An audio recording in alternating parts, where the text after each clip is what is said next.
People do not choose fitness as their career. What do you think? What is the biggest reason behind it? That is true because I believe like India has come of an age now. Sport and fitness में नाम पैसा शोहरत दिख रहा है जी but in general अभी भी we are not a sporting nation in the country. हम लोग खिलाड़ी कल्चर के प्रति हम लोग बहुत सचेत या जागरूक नहीं. जी among all the sport cricket has been dominating India. even आज भी सच है ये बात.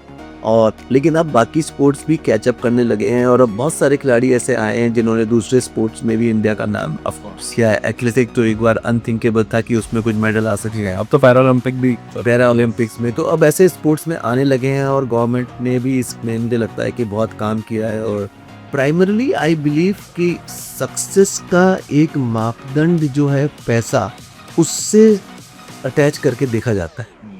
और खिलाड़ी की लाइफ में एक अनसर्टेनिटी है और वो अनसर्टेनिटी और बहुत कम खिलाड़ी ऐसे हैं जो हाई इनकम करियर पे जा पाते हैं. अटेन कर पाते हैं. इसको बहुत कम ऐसे लोग. ऐसा ही केस फिटनेस प्रोफेशनल में नर्सिंग प्रोफेशन के साथ भी ऐसा ही माना जाता है जी कि ये low income producing career options हैं जी. और then I was in school तब सबसे पहले इंजीनियर फिर डॉक्टर और उसके बाद सीए. अब आगे और जोड़ लो तो अब MBA आ गए. ठीक है, अब अगर हम देखते हैं तो अब टेक्निकल एजुकेशन आज भी डोमिनेट करते हैं. उसके बाद अगर कुछ बच्चे हैं तो वो सिविल सर्विसेज या स्टेट सर्विसेज की तरफ आकर्षित होते हैं, गवर्नमेंट जॉब की तरफ आकर्षित होते हैं. तो खेल या फिटनेस के फील्ड में करियर बनाने को वो प्राथमिकता तो है ही नहीं जी. कहीं पे भी नहीं है कि कोई आदमी ये सोचेगा.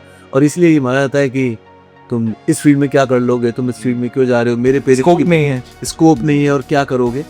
But now when I look at this industry, wellness industry, it's a $1 trillion industry.